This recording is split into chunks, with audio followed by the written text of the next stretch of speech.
오늘 본문의 말씀은 저 유명한 엘리야 선지자가 호렙산에서 여호와 하나님을 만나고 하나님으로부터 특별한 계시를 받는 그런 아주 특별한 장면입니다.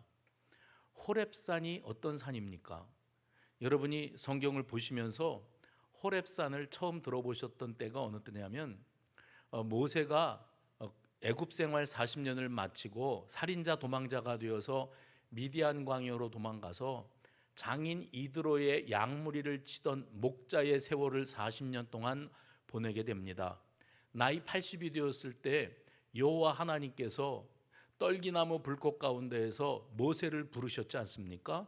네가 서 있는 땅은 거룩한 곳이니 내 발에서 신을 벗어라 말씀하셨던 그 하나님, 그 하나님의 부르심을 받았던 그 산이 호렙산이었습니다.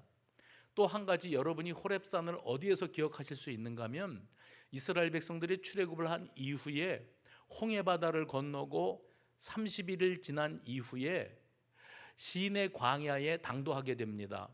그 광야에 당도했을 때 여호와 하나님께서 모세를 산으로 부르셨어요. 그래서 사람들은 시내 광야에 있는 산이라서 시내 산이라, 이스라엘 백성들은 그쪽에서 보면 시내 산이라고 불렀는데 애굽 쪽에서 바라볼 때에는 그 산을 호렙산이라고 불렀습니다. 백두산을 우리는 백두산 부르고 저 중국 사람들은 장백산 부르고 하는 것처럼 이렇게 이 산은 두 이름을 가지고 있지만 동일한 산입니다.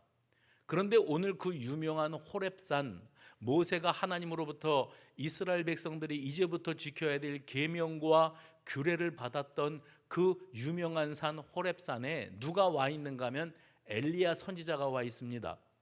엘리야 선지자는 여러분 어떤 산과 밀접한가 하면 갈멜산과 밀접한 사람입니다.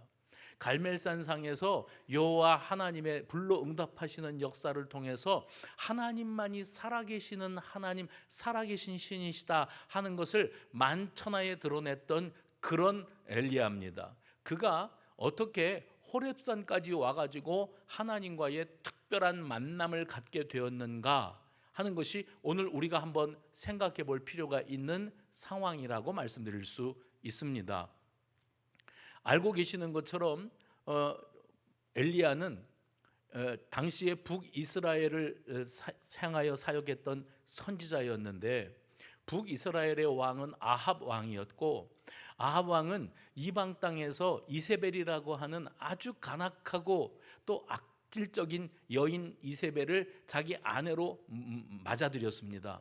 이세벨은 아합에게 시집 오면서 자기 친정 이방 땅에서 섬기던 바알 우상과 아세라상을 가지고 들어왔습니다. 물론 아합이 이 모든 일들을 용납했지요. 그래서 이 왕과 왕후가 작당이 되어서 우상 숭배의 나라로 만들어 가는데 이스라엘 백성들은 하나님의 백성 아닙니까? 그러나 왕과 왕후의 명을 따라서 그들이 바알상을 섬길 수밖에 없었어요. 바알 우상을 섬기는 것이 하나님 보시기에 가장 악한 일이었기 때문에 선지자들은 이런 일은 있을 수 없다. 우리가 누구냐? 우리는 하나님의 백성이 아니더냐 하면서 저들을 책망했겠지요. 그런데 아세라상을 섬기고 바알상을 섬기던 이 이세벨이 이 하나님을 섬기는 이 선지자들을 다 처단합니다. 누구만 남았는가? 엘리야 한 사람 남았습니다. 그리고 이 우상 숭배자들과 엘리야와의 이 한판 대결이 일어나는데 그것이 바로 여러분이 아시는 갈멜산상에서의 사건이었습니다. 850명의 우상 숭배자들과 호롤단신 엘리야만이 이 갈멜산상에 남아 있었고 저들이 어떤 합의를 봤는가 하면 이제부터 제단을 쌓고 그 위에 제물을 올려놓고 각자 자신들의 신을 찾자. 그래서 불로 응답하는 신이 살아계시는 신이다. 이렇게 하기로 합의가 되어졌습니다. 그런데 이 우상 숭배자들이 먼저 자기들의 신 바알 아세라를 울부짖으며 그러며 신을 찾는데 이 제단에 올려놓은 제물을 불을 내려서 살아주시옵소서 하고 간절히 구하는 겁니다. 근데 그냥 구하는 게 아니고 자기들의 몸을 자해하면서 피를 쏟으면서 피투성이가 되어서 그렇게 자기들의 우상이 응답해 주기만을 구했습니다. 여러분, 지금 이 시대에도 우상 숭배자들, 또 하나님을 섬기되 조상적부터 섬기던 샤머니즘과 우상 숭배의 습관과 방식을 따라서, 그 우상은 돌을 깎아서 만들었던가 쇳물을 부어서 만들었던가 나무를 조각해서 만들었던가, 그게 우상입니다. 하나님을 섬기면서도 우상 숭배하듯 섬기는 이들이 있습니다. 특징이 어디에 있는 줄 아십니까? 우상 숭배자들의 특징은 뭐냐면 내 공로를 내세우는 겁니다. 내가 열심히 하고, 내가 노력하고, 내가 희생하고, 내가 나 자신을 괴롭게 하고 학대하고, 그래서 자해 행위도 금하지 않을 정도로, 주저하지 않을 정도로 그렇게 자기의 노력과 자기의 무언가를 바침으로 우상으로부터, 자기가 만들어 놓은 신으로부터 무엇을 받아내고야 말겠다고 하는 인간의 인본주의적인 욕심, 이게 우상 숭배 아니겠습니까? 그래서 바알 숭배자들, 아세라 숭배자들이 850명이나 되는 저들이 자기들의 신을 울부짖으며 부르면서 이 불로 응답해 달라고 자기들이 피를 쏟으면서 난리 법석을 치렀습니다. 그런데 우상은, 저들의 신은 아무것도 아니에요. 살아있지 않아요. 돌 깎아 놓은 곳, 나무 조각해 놓은 것에 불과합니다. 이제 날이 저물면서 엘리야 차례가 왔습니다. 엘리야가 저들이 우상 숭배자들이 하는 것을 보면서 물론 알았겠지요. 하나님만이 살아계신 하나님이시다. 불로 응답하실 분은 여호와 하나님밖에 없다. 엘리야는 이걸 너무나 잘 알고 있었기 때문에 자신감이 있습니다. 이제 그 우상 숭배자들이 물러간 다음에 엘리야가 그 제단 앞에 서서 여호와 하나님 앞에 간절히 기도합니다. 뭐 한다고요? 기도하는 것은 저들이, 우상 숭배자들이 자기가 원하는 것을 쟁취 받아내기 위해서 온갖 짓거리들을 다 하는 것과는 차원이 다릅니다. 하나님은 살아계신 하나님이십니다. 하나님께서 이제 이 무너진 제단을 세우시고 이곳에 쌓아놓은 제물에 하나님 불로 응답하여 주옵소서 하고 간절히 기도했는데, 그 기도가 열왕기상, 오늘 우리가 열왕기상 19장을 봤는데 바로 앞에 열왕기상 18장 36절 37절에 나옵니다. 뭐라고 그랬습니까? 아브라함과 이삭과 이스라엘의 하나님이요. 이스라엘은 야곱이죠. 아브라함과 이삭과 야곱의 하나님이 나오면 언약의 하나님, 해봅시다. 언약의 하나님. 하나님이 먼저 아브라함을 부르시고 지명하시고 그리고 그에게 축복과 언약을 주셨습니다. 너와 내 후손이 하늘의 별과 같이 번성할 것이고 내 후손들로 말미암아 천하 만민이 복을 받게 될 것이다. 그 복은 예수 그리스도로 말미암아 우리가 받게 된 구원의 은혜와 복인 줄로 믿으시기를 바랍니다. 하나님이 인류를 구원하시기 위해서 세워놓으신 구원 계획이 이제 아브라함을 소명하시면서부터 출발이 되어진 겁니다. 그러니까 오늘 간구할 때 아브라함과 이삭과 야곱의 하나님, 여러분 기도하실 때 살아계신 하나님, 전능하신 하나님, 천지만물을 지으신 하나님, 무소부재하신 하나님, 이렇게 찾는 것도 참 좋습니다만은 우리 하나님을 부를 때 하나님 앞에, 하나님 저에게 주신 언약을 기억하고 계시지요? 아브라함과 이삭, 해봅시다. 한번 해봅시다. 우리도 아브라함과 이삭과 야곱의 하나님, 그 하나님은 저와 여러분의 하나님이십니다. 아브라함과 이삭과 야곱의 하나님, 언약의 하나님. 엘리야도 그렇게 기도했습니다. 언약의 하나님 여호와여, 주께서 이스라엘 중에서 하나님이신 것과 내가 주의 종인 것과 내가 주의 말씀대로 이 모든 일을 행하는 것을 오늘 알게 하옵소서. 여호와여 응답하옵소서. 내게 응답하옵소서. 이 백성에게 주 여호와는 하나님이신 것과 주는 그들의 마음을 되돌이키심을 알게 하옵소서. 그러니까 아브라함과 이삭과 야곱의 하나님 이렇게 부르고 그 다음에 내게 응답하옵소서. 내게 응답하옵소서. 엘리야가 했던 것은 이겁니다. 자기 몸에 칼집을 내고 창으로 찌르고 피를 쏟으면서 이렇게 내가 나를 희생해도 응답 안 해주시겠습니까 하고 애걸복걸 안달을 한 것이 아니고 하나님 앞에 간구한 겁니다. 저와 여러분은 하나님을 부르는 능력이 있습니다. 자격이 있습니다. 왜요? 하나님 아버지께서 우리에게 이 기도의 통로를 열어놓으셨기 때문이에요. 그래서 저와 여러분이 당당하게 언약의 하나님, 아브라함과 이삭과 야곱의 하나님이시여 내게 응답하여 주옵소서 했더니 하나님께서 열왕기상 18장 38절에 이에 여호와의 불이 내려서 번제물과 나무와 돌과 흙을 태우고 또 도랑에 물을 핫을지라 이렇게 되어 있습니다. 이 모습을 보고 거기에 있던 백성들이 야 누가 이기나 보자. 구경 중에 최고 구경은 쌈 구경 그잖아요. 누가 이기나 보자 하는데 엘리야하고 바알 우상 숭배자들하고 싸움인데 이 숫자적으로도 이게 상대가 되지를 않습니다. 그리고 더 많은 편에 서 있는 사람이 이길 확률이 더 높다 이렇게 기대를 하고 있었을지 모르는데 그들은 난리 법석을 쳐도 그 우상들은 아무것도 그들에게 해줄 게 없었고 왜냐하면 그건 살아있는 신이 아니니까. 근데 살아계신 여호와 하나님은 불로 응답하신 줄로 믿으시면 아멘 하시기 바랍니다. 그래서 거기 있던 백성들이 이구동성 뭐라 그랬냐면 여호와 그는 하나님이시로다. 한 번 더 여호와 그는 하나님이시로다. 두 번이나 그렇게 인정을 했답니다. 그리고 이 순간에 엘리야가 우상 숭배자들 지금껏 허짓거리했던 그들을 다 잡아다가 기손 시냇가로 끌어다가 그들을 다 진멸시켰다 그랬습니다. 그리고 놀라운 사건이 일어났지요. 그리고 엘리야가 대승을 거뒀죠. 이것을 우리는 갈멜산 대첩이라 이렇게 말합니다. 갈멜산 대첩 크게 이겼단 말이죠. 그러면 이제 엘리야가 세상에 무서울 게 어디 있습니까? 하나님이 살아계시고 그 하나님이 내 편에 계시다는 것을 온 만천하에 드러나게 했으니 걱정되고 두려울 게 아무것도 없을 만한데 아시죠? 아합 왕이 자기 아내 이세벨에게 이렇게 말했습니다. 그런 일이 있었는데 갈멜산에서 엘리야가 이겼다네. 글쎄 엘리야네 하나님 여호와 신이 불을 내려서 그 재물을 다 태웠다네. 그랬더니 이세벨이 그러면 내가 친정에서부터 가지고 온 이 우상단지들은 다 헛것이었네 이래야 정상이지요.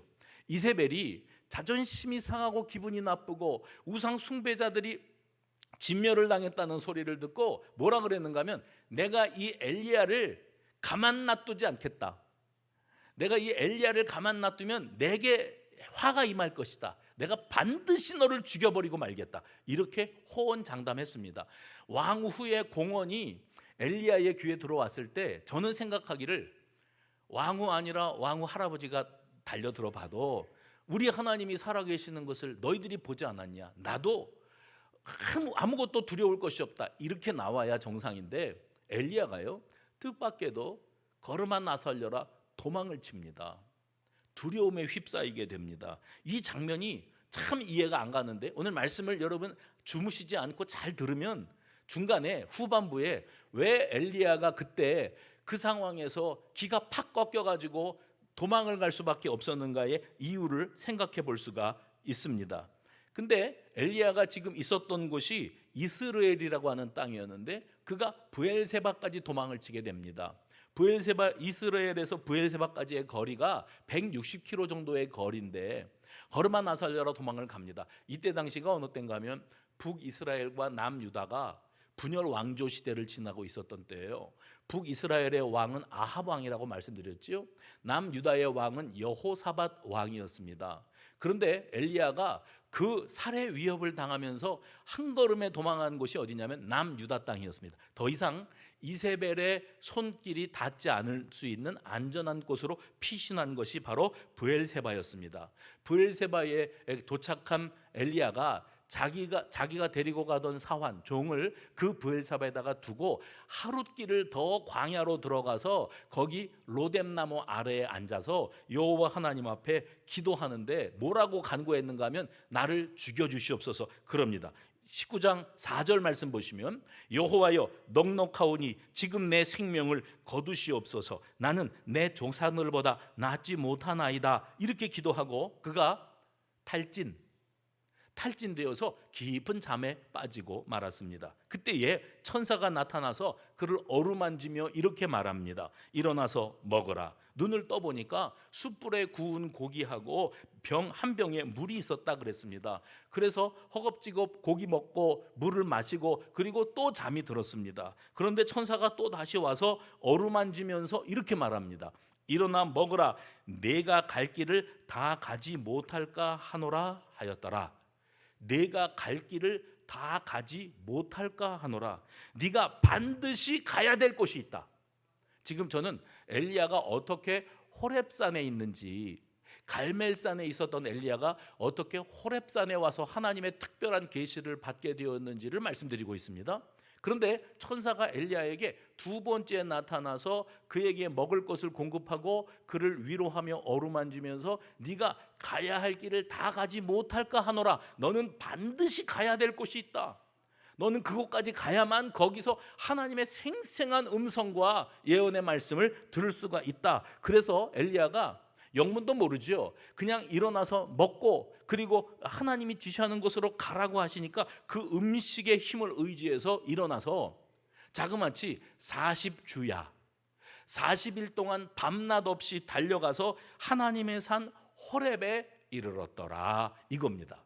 오늘 엘리야가 호렙산에서 지금 하나님 독대하고 있는 이 장면이 이런 배경 속에서 나타났다. 엘리야는 갈멜산인데 갈멜산의 엘리야가 호렙산에 와가지고 하나님을 만나고 있다 하는 것을 여러분이 생각해 볼 때에 그가 사실 그동안 여기에 오기까지 삶의 의욕을 다 상실했고 그리고 죽기를 구했던 사람입니다.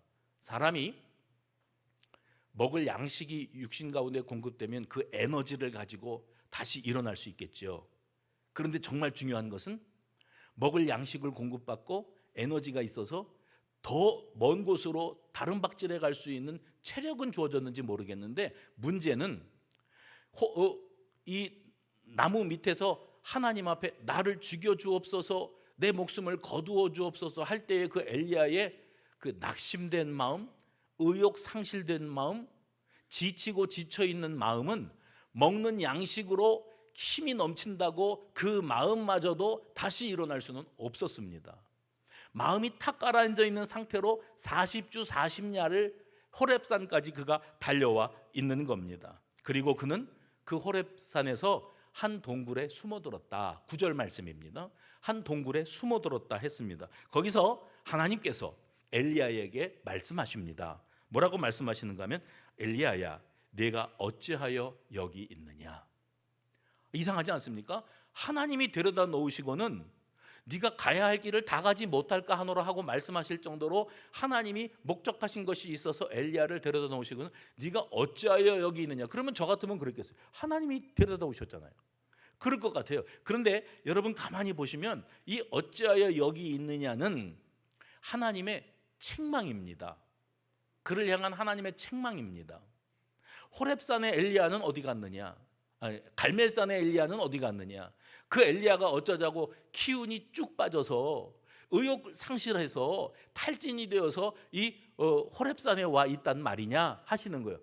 태초에 천지만물을 하나님이 창조하시고 아담과 하와를 에덴 동산에 두셨을 때 아담과 하와가 범죄했지요. 선악과 먹지 말라고 그랬는데 딱 그 선악과 먹고 범죄했을 때 저들이 눈이 열려서 자기들이 벌거벗은 것을 깨닫게 되어지고 부끄러움을 알게 되고 그래서 이 치마를 만들어 입었다 했습니다. 여러분 기억하시지요? 무화과 나무 잎을 엮어서 치마를 만들어서 수치를 가리고 있었는데 바람이 동산 가운데 불어올 때에 거기에 거니시는 여호와 하나님의 소리를 듣고 아담과 하와가 낯을 피하여 동산 나무 뒤에 숨었다 그랬습니다. 그때 하나님이 아담을 부르십니다. 뭐라고 부르셨어요? 아담아, 내가 어디 있느냐? 지금 하나님이 아담과 숨바꼭질하고 계십니까? 어디 있는지 몰라서 찾고 계시는 겁니까? 아닙니다. 아담이 어디 있는지를 몰라서 찾고 계시는 게 아니라 아담아, 네가 누구냐? 내가 너를 흙으로 지었고 내가 너에게 이 땅을 주었고 이 모든 것을 다스리게 권세를 주지 않았느냐? 그리고 내가 에덴 동산, 이 동산의 중앙에 있는 이 선악을 알게 하는 나무의 실과는 금하지 않았느냐? 그런데 너는 딱 그것만 먹었구나. 그것 먹고 스스로 부끄러움을 알고 여기 나무끈을 밑에 숨어 있다고 해서 내가 너를 모르냐? 내가 너를 못 찾느냐? 너 지금 거기서 뭐 하고 있는 거냐? 책망입니다. 책망. 마찬가지로 오늘 하나님께서 호렙산 동굴 속에 숨어 있는 엘리야에게 뭐라고 말씀하셨습니까? 아담아, 내가 어디 있느냐 했던 하나님이 엘리야에게 내가 어찌하여 여기 있느냐? 갈멜산에서 큰 승리를 하나님으로부터 허락받았던 엘리야는 어디 갔고 꽁지가 빠지게 도망와가지고 40일 동안을 달려와서 동굴에, 여기 호렙산 동굴 속에 숨어들어 있는 너는 지금 뭐 하고 있는 것이냐 하고 그를 책망하시는 음성입니다. 과거에 아담이 하나님이 네가 어디 있느냐 하고 물었을 때 하나님이 지어서 주신 제 아내 하와가 저를 꼬드기는 바람에 제가 이 여자 때문에 이랬습니다 하고 참 핑계거리를 찾아서 대지 않습니까? 오늘 엘리야야 네가 어찌하여 여기 있느냐 하는 음성을 들었을 때 하나님, 제가요 북이스라엘 땅에 있을 때 그런 업적이 있었지만 거기에서 이세벨의 살해 위협을 당하고 브엘세바까지 왔고 그 브엘세바에서 로뎀 나무 아래까지 갔고 그 로뎀 나무 아래에서 하나님이 먹이시고 기운 차리라고 일어나서 가라고 하셔서 여기 호렙산까지 40일 밤낮을 걸어서 달려왔는데 하나님이 그걸 모르신단 말입니까? 하소연하는 거예요. 그러니까 하나님이 마치 모르고 계셔서 모르는 것처럼 그도 나름대로의 변명을 하고 있습니다. 이스라엘 백성들이 우상 숭배에 빠져 있을 때 하나님을 섬기는 진짜 참 선지자들을 다 죽였고 지금 이 순간에는 나 혼자만 남아 있습니다. 지금 그들이 남아 있는 나 한 사람마저 죽이려고 하는데 내가 여기서 이러고 있는 것 아니겠습니까? 하고 푸념 아닌 푸념을 늘어놓고 있습니다. 오늘 본문에 보면 그 말씀을 듣고 엘리야의 핑계 소리를 듣고 하나님께서 그에게 하신 말씀이 이렇게 말씀하셨어요. 너는 나가서 여호와 앞에 산에 서라. 다시요. 너는 나가서 여호와 앞에 산에 서라. 이 산은 여러분이 알고 계시는 그 호렙산입니다. 과거에 모세를 떨기나무 불꽃에서 부르셨던 그 산입니다. 과거에 이스라엘 백성들이 광야에 첫걸음 내딛었을 때 이 백성들이 하나님의 백성으로서의 자기 정체성을 지키기 위해서 지켜야만 될 계명과 규례를 모세가 직접 하나님으로부터 받았던 바로 그 산입니다. 그리고 그 산에 지금 엘리야를 불러놓으시고 산으로 서라, 나가서 그 산에 서라 하고 말씀하신 다음에 거기 친히 그 앞에서 지나가셨답니다. 지나가시는데 크고 강한 바람이 산을 가르고 바위를 부수었으나 그 바람 속에 하나님은 계시지 않았더라. 오늘 본문입니다. 그 다음에 그 후에 지진도 일어났지만 그 속에도 하나님은 계시지 않았다. 그리고 12절을 보십시오. 또 지진 후에 불이 있으나, 한번 여러분 읽어봐 주시겠어요? 또 지진 후에, 시작. 또 지진 후에 불이 있으나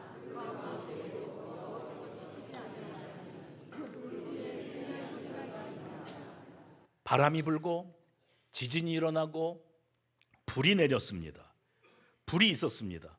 여호와 하나님께서 그에게 네가 어찌하여 여기 있느냐 물으신 다음에 두 번째 또 물으셨어요. 열왕기상 18장 말씀을 여러분 다시 한번 떠올려 보시면 사실 이세벨은요, 저 좀 보세요. 이세벨은 당시에 북이스라엘에 가뭄이 들어가지고 먹고 살기가 너무 힘들었습니다. 먹고 살기 힘들 때 과거에 일본에서 그런 일이 있었다면서요. 지진이 일어났는데 이게 조선 사람들 때문이다 그래갖고 대학살이 일어났다는 이야기가 있었습니다. 여기 이 지진과 가뭄이 일어난 것은 하나님을 섬기는 이스라엘 사람들 때문이라 이래가지고 이세벨이 이 이스라엘 선지자들을 몰살을 시키는 일이 일어났습니다. 그런데 이런 일들이 일어날 때 이스라엘 백성들이 자기들의 선지자를 우상 숭배자가 몰살시키겠다고 했을 때 달려 나와서 안 된다, 못 잡아간다, 우리부터 밟고 지나가라 하고 지켜줬어야 되는데 이스라엘 백성들이 지난주에도 말씀드린 것과 같습니다. 다 자기 살자고 두려워서, 그래서 수수방관했고 나몰라라 했고 그것이 암묵적인 동조를 한 결과를 낳았습니다. 수수방관하고 이스라엘 백성들이 선지자들을 지켜내지 못하니까 수수방관하고 선지자들은 다 죽임을 당하고 이렇게 되었습니다. 살다 보면 억울한 일도 많고 참 말 같지 않은 말도 많이 듣고 또 희한 뻑적지근한 사람도 만납니다. 이 기본 예의도 모르고 그리고 상황 파악도 못하고 그냥 눈에다가 불을 켜고 자기 하고 싶은 소리 그냥 자기 머릿속에 떠오르는 말이면 아무 말이나 다 쏟아내는 그런 사람, 몰지각한 사람, 무지막지한 사람, 경우가 없는 사람, 몰상식한 사람이 있지요. 그런데 문제는 그 사람은 생겨먹기를 그래서 그런다고 칩시다. 문제는 그런 사람이 달려들 때 주변에 있는 사람들이 그러면 못 쓴다고 해줘야 되는데 다 가만히 있는 거예요. 가만히 있으면서 나는 저 사람과는 달라. 하지만 그 사람을 가만히 두고만 보고 있다는 것은 그건 뭘 말하냐면 암묵적인 동조가 되는 겁니다. 내 생각도 그래 하는 것과 똑같은 겁니다. 그래서 우리 속담에 뭐가 있냐면 때리는 시어머니보다 말리는 시누이가 더 밉다. 그 소리가 나오는 겁니다. 아이 엄마 왜 그래? 새언니한테 그러지 마.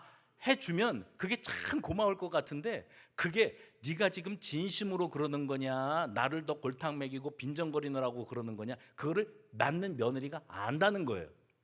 그러니까 그게 상처가 되는 겁니다.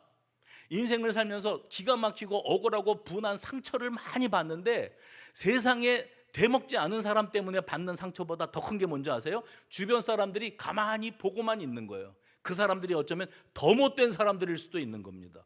엘리야가 탈진이 되었다. 갈멜산상에서 대첩을 이루었는데 왜 그저 한 왕후라고 하지만은 한 여인이 내가 너를 죽이고야 말 거야 하고 말했다는 것 때문에 코가 쑥 빠져가지고 꽁지 빠지게 도망을 가서 어디 로뎀나무 아래서 하나님 저 좀 죽여주십시오 이러고 앉아 있는 거예요. 우리가 이해가 잘 안 되지 않습니까? 뭐가 아쉬워서? 하나님은 살아계시는데.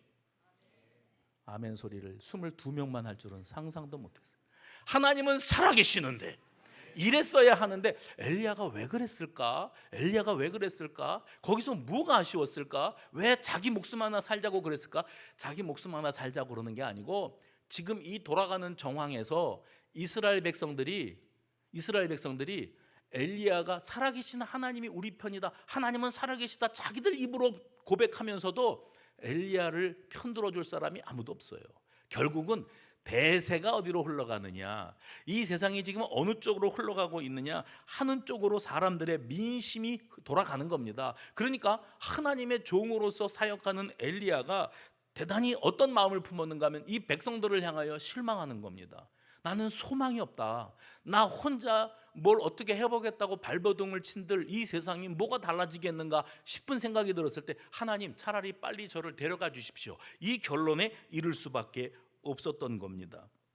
그래서 그가 지칠 대로 지친 상황이었다. 도망갈 수밖에 없었다. 아무것도 할 의욕조차 없었다. 우리 신앙생활 하면서 이런 경우들을 많이 겪습니다. 의욕상실, 번아웃 이러잖아요.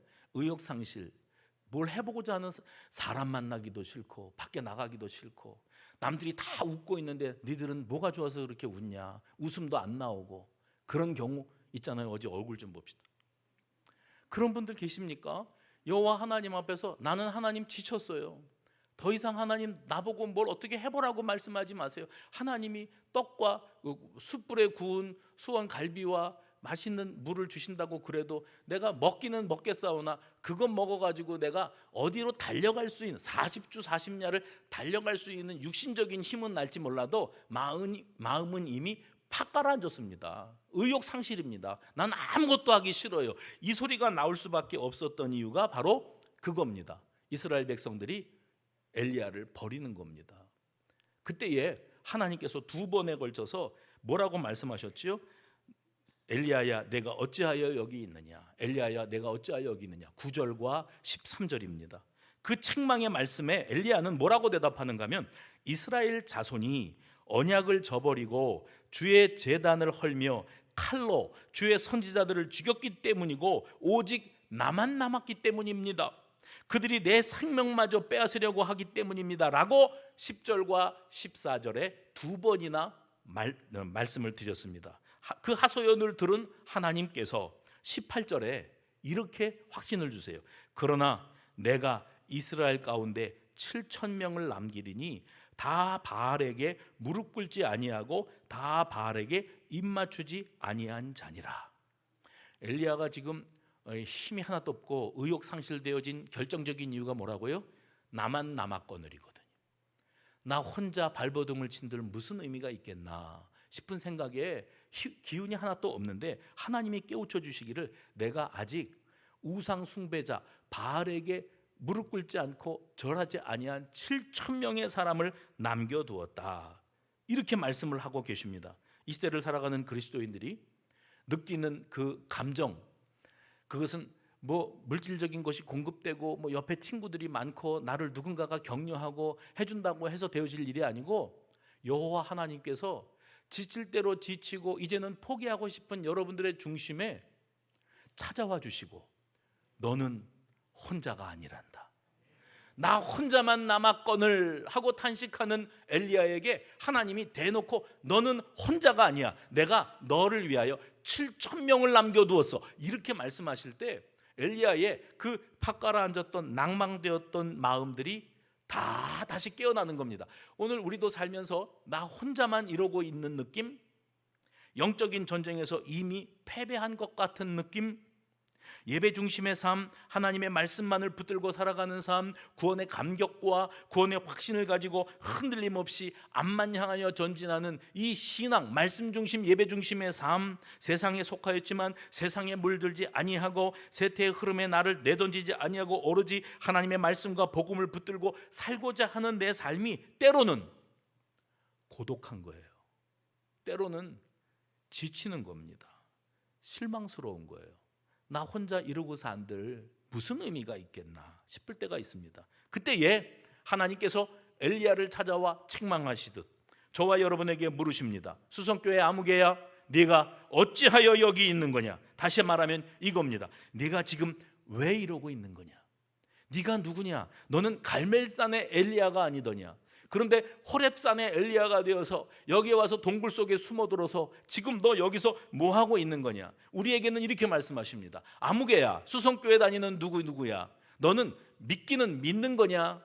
예수를 믿는 거냐? 믿는 것도 아니고 안 믿는 것도 아니고 지금 너 여기서 뭐하고 있는 것이냐? 하고 반문하고 계시는 거예요. 세상의 흐름에 내 인생을 던져버리고 체념한 듯 그저 세상 돌아가는 대로 굴러굴러 가는 그런 인생을 살아가면서 또 한편으로는 내가 이러면 안 되지, 내가 하나님의 백성인데 예수님께서 나를 위하여 십자가에 달리셨는데 내가 하나님의 자녀다운 삶을 살아야지, 말씀 붙들고 살아야지, 그런 마음도 있고 나 혼자 발버둥 친들 무슨 의미가 있겠나 체념하고 사는 그런 마음도 있어요. 그러니까 이게 우리의 지금 이러지도 저러지도 못하는 어정쩡한 삶.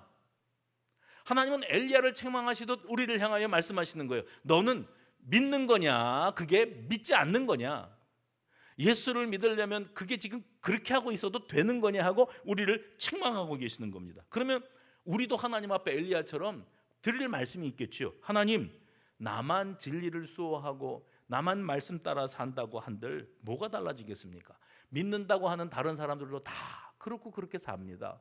세상 풍파에 섞여 동조하고 세상 물결에 휩쓸려 버렸습니다. 나도 지쳤습니다. 주님, 엘리야에게 떡과 물을 주시며 어루만지고 내 갈 길을 가라 하시듯 저에게 그런 은혜와 위로의 손길을 주신들 제 삶은 달라질 것 같지 않습니다. 저는 갈멜산의 엘리야가 아니고 호렙산의 엘리야입니다 하고 하나님 앞에 탄식을 할 때 하나님 말씀하시죠. 11절, 너는 나가서 여호와 앞에 산에 서라. 해봅시다. 너는 나가서 여호와 앞에 산에 서라. 그때 하나님께서 엘리야 앞에서 지나가셨어요. 그 말씀하시고 엘리야 앞에 지나가실 때 크고 강한 바람이 산을 가르고 바위를 부쉈다 이랬습니다. 이 예언의 말씀이 무엇을 상징하는가 하는 것을 볼 때에 열왕기하 8장, 오늘 우리가 읽은 본문은 열왕기상 19장인데 뒤로 넘어가서 열왕기하 8장에 가서 보면 아람 왕 하사엘이라고 하는 사람이 북이스라엘을 침공해 들어옵니다. 그래서 이 아합 왕조가 붕괴되어지는 역사가 일어납니다. 그리고 그 다음에는 땅이 흔들려서 지진이 있었다. 하나님이 보여주시는 상징적 메시지입니다. 이것도 열왕기하 9장 7절에서 10절에 보면 예후에 의해서 반역이 일어나고 아합 왕이 온 집안이 멸절을 당하게 되는 상황이 현실화되어집니다. 이것을 하나님이 열왕기상 19장에서 미리 보여주시는 겁니다. 그 다음에 마지막으로 세차게 타오르는 불길이 보여졌어요. 너는 여호와 앞에 산에 서라 그래서 하나님 앞으로 동굴에서 나와 섰을 때 바람이 불고 지진이 일어났는데 그것은 아람 왕의 침공과 그리고 이 아합 왕의 멸절당할 것을 예언하는 것이라 그랬죠. 그 다음에 그 모든 일이 지난 다음에 불이 임하였다. 불길이 나타났다. 이것은 곧 뭘 말하는가 하면 아합 왕가가 멸망을 당한 이후에 엘리야의 후계자 엘리사가 예후라고 하는 사람을 세워서 이 왕조를 무너뜨리고 난 다음에 이스라엘의 타락, 선지자들을 배신했지요. 나몰라라 했습니다. 암묵적으로 선지자들을 죽이는 일에 동조했습니다. 나서서 칼을 휘두른 게 아니라 그 악한 것들이 나서서 주의 종들을 살해하고 해코지할 때 그냥 보고만 있었습니다. 보고만 있었던 것들이 사실은 더 나쁜 거라는 거예요.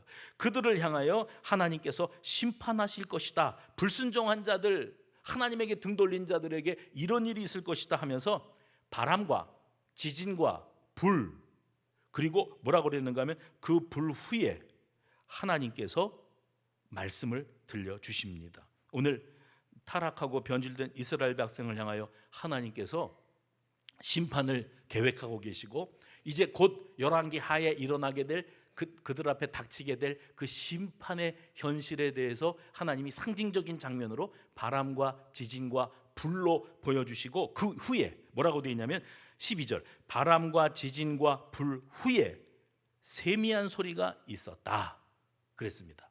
오늘 말씀의 제목입니다. 근데 세미한 소리, 저는 그 설교를 시작하기 전에 잠깐 기도하고 할 때 제일 자주 언급하는 게 뭐냐면 하나님 오늘 주의 종을 통해서 들려주시는 이 말씀이 목사의 연설로 들리지 않고 나에게 들려주시기 원하시는 하나님의 말씀으로 듣게 되는 은혜를 주옵소서. 저는 그 소리를 자주 합니다. 왜냐하면 제가 여기 누군가 목사님이 서서 설교하시고 여러분의 자리에 앉아서 예배에 참석해 설교를 듣고 앉아 있어 본 경험이 있잖아요. 저도 앉아서 들어보니까 멍 때리는 일이 제일 많더라고요. 지금도 내가 몸 밖에 있는지 몸 안에 있는지 멍하니 앉아 계시는 분들도 많이 계실 거고, 그렇죠? 그 집중하기가 쉽지가 않습니다. 그래서 하나님 내 말씀으로 듣게 해주옵소서 그러면서 누군가에게는 좀 찔리라고, 그 다음에 뭐냐면 세미한 음성 해봅시다. 세미한 음성. 제가 세미한 음성에 대해서 자주 언급을 하고 기도를 하는데 여기에 나오는 이 말씀입니다. 세미한 음성. 하나님이 나를 향하여 오늘도 단비와 같이 내리시는 하나님의 나를 향한 생생한 메시지가 내 가슴 속에 울림이 있게 하시고 내 삶에 변화가 있게 하시고 예배 참석했다, 의자만 데피고 돌아갔다, 이것으로 만족하지 않고 하나님은 오늘도 내게 세미한 음성을 들려주셨다. 나를 향하신 하나님의 메시지가 내 가슴으로 울렸다. 이렇게 될 수 있도록 우두커니 앉아있다 또 떠나가지 않고 그렇게 주님을 만나는 역사가 있게 해 주시옵소서. 그게 참 중요한 것 같아요. 매주마다 세미한 음성은 여기서 선포되고 있습니다. 목사의 연설이 아니고 하나님이 주의 종을 감동하시고 성령으로 계시된 하나님의 말씀이 이렇게 여러분들에게 증거되게 하시면서 누군가에게는 내 말씀일세. 목회하다 보면 그런 분도 만나요. 삐졌어요. 왜 삐졌냐니까 목사님이 이 많은 사람들 앞에서 내 얘기를 했대. 목사님 무슨 억하심정이 있어서 나 망신 주려고 우리 집에 일어난 일을 설교 시간에 그렇게 하시면 어떡합니까? 그것도 은혜지요. 어떻게 지 말로 들었을까? 그런데 어떤 사람들은 아무 생각 없이 오늘 점심 반찬은 못 가. 간식은 무슨 떡일까? 나는 절편이 좋은데. 이러고 앉아있는 사람들도 있는가 하면 어떤 사람은 어떻게 한마디 한마디가 다 나들으라고 하는 소리냐? 그런 분 계시면 할렐루야인 줄로 믿으시기 바랍니다. 하나님의 은혜예요. 그래서 세미한 소리, 신학자들이 이 세미한 소리가 도대체 뭐냐 연구를 했습니다. 그리고 사람들이 이제 각자 이 세미한 소리는 이거다 하고 얘기를 해놓은 게 있는데 어떤 신학자는 하나님이 들려주시는 따뜻하고 온화한 목소리다 이렇게 말했고, 어떤 사람은 낮고 조용한 소리로 들려주셨다, 어떤 사람은 완전한 침묵과 고요 가운데에 하나님이 들려주시는 음성이 바로 그 세미한 음성일 것이다 이렇게 했는데, 뭐 누가 해석한 것이 더 옳은가 하는 것은 그다지 중요하지 않습니다. 분명한 것은 이 세미한 음성은 나의 영혼을 피폐해진 지칠 대로 지친, 그냥 죽고 싶은 마음만 있는 내 마음을 고요히 감싸 안으시는 하나님의 소리, 따뜻한 하나님의 음성. 그래서 이 세미한 소리를 히브리어로 다크 이렇게 표현을 했는데요, 이걸 번역을 그렇게 해놓은 겁니다. 근데 이 다크라고 하는 게 성경에 어디서 쓰인 데가 있어요. 그 단어가 어디서 쓰였는가 하면 이스라엘 백성들이 출애굽을 한 다음에 광야를 헤매일 때 하나님께서 그들, 아무 대책 없이 나온 그들에게 하나님께서 매일마다 아침마다 뭘 내려주셨어요. 뭘 내려주셨어요? 눈 내린 것처럼 온 사면에 만나를 주셨어요. 근데 그 만나가 어떤 형상이었는가를 성경이 표현을 하는데 뭐라고 표현했냐면 작고 둥글고 서리 같은 것, 서리같이 가는 것 그랬어요. 그래서 하늘에서 밀가루같이 서리같이 뭔가 하얗게 온 땅에 뒤덮이는 무언가가 내렸고, 그것을 이스라엘 백성들이 아침마다 긁어 모아가지고 지져 먹고 볶아 먹고 구워 먹고 삶아 먹고 튀겨 먹고 요리를 해서 먹었는데 그게 만나였어요. 근데 그 만나를 설명할 때 작고 둥글고 서리 같은 것, 출애굽기 16장 14절입니다. 그 표현을 할 때 그때 쓴 단어가 다크, 세미하다, 세미한 음성과 똑같은 단어를 씁니다. 이스라엘 백성들이 40년 동안이나 만나를 공급받았습니다. 하나님은 오늘도 우리에게 말씀의 만나, 해봅시다. 말씀의 만나. 이 말씀의 만나를 내리시는데 이것은 우리가 일용할 양식이에요. 일용할, 하루 먹는 용도입니다. 그러면 내일 아침에는 그날 주시는 오늘의 말씀의 만나가 또 있는 거예요. 그러니까 매일매일 하나님이 내리시는 세미한 음성, 세미한 소리가 여기에서 조용히 눈 내리듯이 여러분에게 내리고 있습니다. 물론 결석하고 잠자고 골프 치러 가고 낚시 가고 하면 그 내게 주시는 내 세미한 음성, 내 만나를 못 받겠지요. 그러니 갈급하겠지요. 그러나 매번 내리는 그 만나의 내 말씀을 고요히 간직하면 그 사람은 그 은혜 가운데에서 하나님이 먹이시는 것, 그것으로 기운을 낼 수 있고 내가 달려갈 길을 끝까지 달려갈 수 있게 되는 줄로 믿으시기를 바랍니다. 지금도 한국 교회에, 우리 교회에, 여러분 개인에게 여호와 하나님이 부어주시는 세미한 소리, 세미한 음성이 선포되고 있습니다. 지치고 쓰러져서 내 생명을 거두어 주옵소서, 그만두시옵소서, 나를 이제 빨리 불러가 주시옵소서 죽기만을 구했던 엘리야가 탈진되었을 때 하나님은 천사를 보내서 그를 어루만지셨대요. 어루만지시면서 말씀하시기를, 들으세요. 일어나 먹으라, 일어나 먹으라. 내가 갈 길을 다 가지 못할까 하노라. 내가 어찌하여 여기 있느냐. 너는 나가서 여호와 앞에 산에 서라. 여러분, 날마다 들려주시는 하나님의 이 세미한 음성을 듣고 살아가는 저와 여러분 되시기를 간절히 바랍니다. 우리 모두가 이 험한 세상을 살아가면서 탈진됩니다. 그만하고 싶습니다. 다 그만두고 싶습니다. 온 세상이 다 대적 같고 온 세상이 다 등 돌리고 암묵적으로 동조하면서 나를 괴롭게 합니다. 못된 것들이 너무나 많은 세상을 살아갑니다. 상처투성인데 그 상처가 치유받을 수가 없습니다. 그때에 하나님의 음성이 들려오기를 바랍니다. 그리고 또 한 가지, 지금도 하나님 보좌 우편에서 나를 위하여 중보하고 계시는 우리 예수님, 할렐루야, 그 예수님을 떠올릴 수 있기를 바랍니다. 여러분, 우리 예수님이 이 땅에 오셨을 때 온 세상이 예수님으로 말미암아 사람들이 소란스럽고 난리를 쳤을 뿐 우리 예수님은 조용히 사역하셨어요. 담백하게 사역하셨어요. 단순하게 사역하셨습니다. 하나님의 나라와 생명의 복음을 날마다 내리는 고요한 만나처럼 그렇게 이스라엘 백성들에게 하나님의 나라를 가르쳐 주셨습니다. 하나님의 세미한 음성처럼 지금 이 순간에도 잠잠히 저와 여러분에게 찾아오신 그 구원의 은혜와 감격을 누리고 살아가는 살아있는 성도가 다 되어지시기를 바랍니다. 그래서 이사야 선지자가 이제 장차 오실 예수님을 예언할 때 그 예수님의 모습을 어떻게 표현했는지 들어보세요. 그는 외치지 아니하며 목소리를 높이지 아니하며 그 소리를 거리에 들리게 하지 아니하며 이사야 42장 2절입니다. 예수님의 모습이 소란스럽습니까? 아니요, 고요합니다. 마치 서리가 내리듯 하늘에서 눈이 내리듯 있는 듯 없는 듯 조용히 우리에게 하나님은 지금도 세미한 음성을 들려주고 계시는 거예요. 그리고 그 말씀을 통해서 우리를 어루만지시며 또다시 어루만지시며 말씀하십니다. 일어나서 먹으라. 내가 갈 길을 다 가야 하지 않겠느냐? 어찌하여 여기 있는 거냐? 왜 의심하느냐? 왜 두려워하느냐? 왜 방황하느냐? 왜 낙심하느냐? 왜 잘하다가 지금 여기 주저앉아 있는 거냐? 그 세미한 음성을 통해서 하나님을 만나시기를 바랍니다. 너는 나가서 여호와의 산에 서라.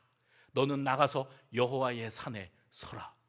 갈멜산은 대단한 업적을 이루었던 산이지만 호렙산은 엘리야가 드디어 하나님을 만난 산이고, 그 호렙산에서부터 엘리야는 자기 사명을 시작하고 크게 감당할 수가 있는 겁니다. 오늘 저와 여러분 앞에 들려주시는 하나님의 만나와 같은 세미한 음성을 꼭 받으시고 그 음성을 붙들고 다시 일어나 달려갈 수 있는 힘을 얻게 되는 저와 여러분 되시기를 주의 이름으로 축원합니다.